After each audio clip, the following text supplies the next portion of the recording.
السلام عليكم ورحمة الله وبركاته.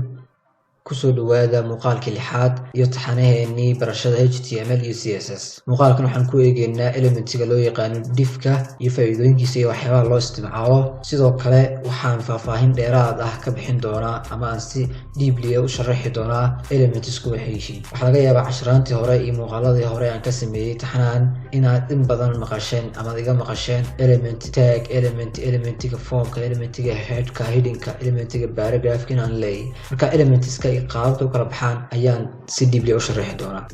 okay, aan ku horeeyo marka hore elementiga loo yaqaano diffka iyo faa'iidooyinkiisa ayaan ku horeyn doonaa marka hore. okay, marka si aan ugu horeyn aan u qorno diff waxaan u qori doonaa diff ayaan qori doonaa kadibna tab ayaan siin doonaa. diffka marka waxyaabaha loo adeegsado waxaa kamid ah wuxuu kaa caawinaya mustaqbalka markaad CSS ka isticmaalayso in codekaada aad maxeeday CSS ka ugu edit gareyso si fudud. sidoo kale wuxuu kaa caawinaya JavaScript-da markaad isticmaalayso oo aad doonayso inaad page-kaada xogaa dynamic manipulation waxaan kusoo darto difftu aad iyo aad ay ku caawinaysaa. sidoo kale waxaa loo adeegsadaa container ahaan ayaa loo adeegsadaa oo waxaa loo adeegsadaa in aad codekaada qayb walba isku mid aad ku maxeeday diff gaar aad ku ridid. tusaale ahaan diff inaad wax imageska aad isugu geyso diff kale aad isugu geyso hababkaas markaa loo adeegsadaa. tusaale ahaan haddaan paragraph oo kale aan dhex geliyo paragraph p ayaan qori doonaa kadibna waxaan qori doonaa qoraal yar tusaale ah. okay, tusaale ahaan video ayaan halkan ku qori doonaa video.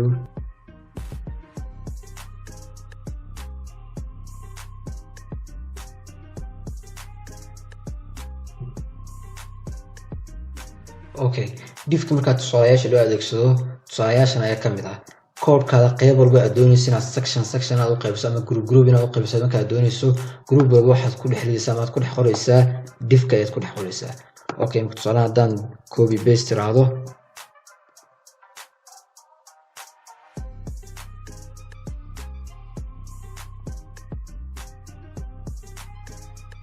waan save iraahdo.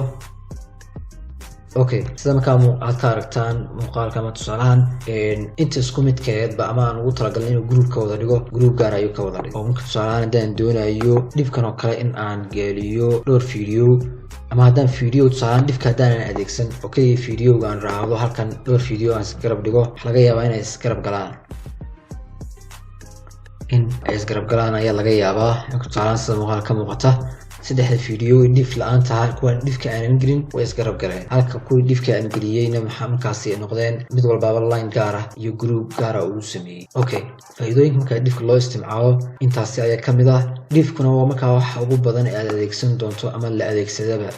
okay, iminkan waxaan sharaxaad faahfaahsan aan ka bixin doonaa elementska. muuqaaladii hore waxaan ku sheegay in elementska marka qoraalka la eegayo waxay u qormaan ayaan iri qaar u qormaa open tag iyo close tag sida diffka oo kale. marka tusaale ahaan waxa uu leeyahay open tag iyo close tag. sidoo kale waxaan iri qaar kamid ah elementskana waxay u qormaan open tag oo kaliya ay leeyihiin close tag ma laha waxaan loo yaqaanaa self close. waxaana kamid ah inputska oo kale ayaa kamid ah. sidoo kale waxaa kamid ah imageka ayaa kamid ah. imageka oo kale ayaa kamid ah comment-kan ka qaado imageka ayaa kamid ah oo markaasi ma laha close tag ma laha.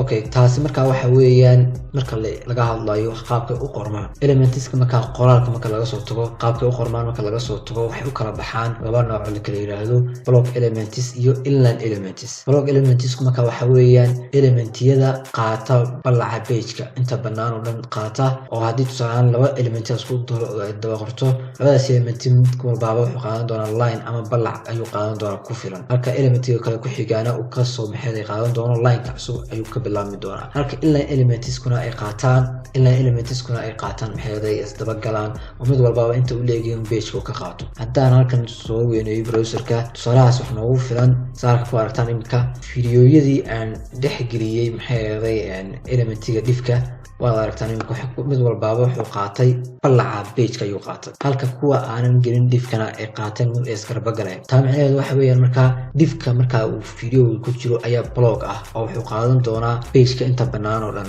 balaca page-ka ayuu qaadan doonaa halka videoga uu yahay inline element uu yahay uu isgarba geli doonaa ama isgarab geli doonaa. sidoo kale waxaa block element ah block element waxaa sidoo kale ah heading oo kale heading oo kale waa block element danka taas ka qaado save and raado heading kuna waa block element halka inputyadu ay yihiin inline elements in ku salaan heading 6 ku waxa weeyaan wuxuu qaatay page inta ka banaaneed wariska ayuu qaatay soo kala hadaad halkan ka aragtaan heading 4 ka 5 ka kulli waxay qaateen page ka balici banaana oo dhan space ka banaana ayay qaateen halka elements ka input ka loo yaqaanana mid walbaaba inta uu yahay uu ka qaatay oo kuwa kalena maxay ay garba galeen ama sida jiftaha maxay ay u taxmeen marka elementyadana halkaas ayaa loo qaybiyaa block elements iyo inline elements ayaa loo qaybiyaa muuqaalka marka maanta taas ayaan ku soo koobayaa muuqaalkan xiganta ku kulmeyno wassalaamu calaykum waraxmatullaahi wabarakaatuh